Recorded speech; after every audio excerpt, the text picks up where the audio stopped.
This is the Gamescom demo of That's Horizon right, on the 2 show floor, running right playable here. for everyone here. Fantastic. So this is the demo that everyone coming to Gamescom will be able to play on the Xbox booth. Talk us through a little bit about what we're seeing here and some of the things we should be looking out for. Absolutely. So we're on an awesome street race from the festival, which is now located in the south of Tuscany in northern Italy. It's one of the two countries we feature in Horizon 2. And Andy is driving the Lamborghini Huracan, I believe it's pronounced, which is our hero car, our cover car. He's driving down to the coast. And as you can see, he's on road, but he's also going cross country as well, because that's part of that Horizon freedom that we're trying to create everywhere in the world. So Horizon has come to Europe, which I think is great news. You can see why. I mean, these roads are incredible. You've got a mix of kind of fields and vineyards, and we'll see some cliff roads later in the demo as well.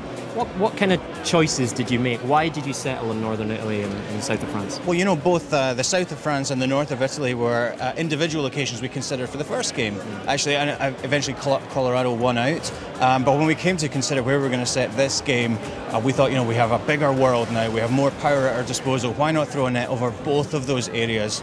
So we're in the south of France. We're in the Côte d'Azur. Then we go across the border into northern Italy. And as you say, incredible driving roads.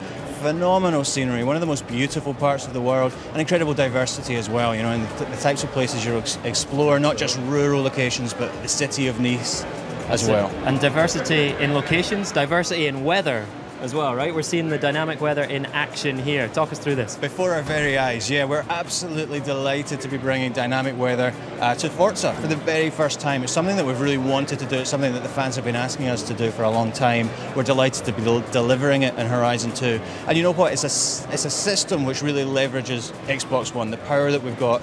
We've built it specifically for this console, so it's really sophisticated next-gen stuff. We actually simulate the entire atmosphere, the particles within it. Like rainbows. Down to mathematically correctly modelled rainbows. Okay.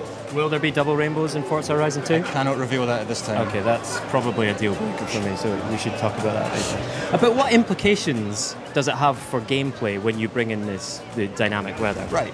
So it's not just changing the visuals, which it does, you know, from minute to minute as you're driving around. It's also changing up the driving experience as well, as you'd expect. So it's Forza, so all of our 200 plus cars handle the wet differently, all the tyre compounds handle the wet differently, and of course it's changing that racing experience, particularly if you're in cockpit cam.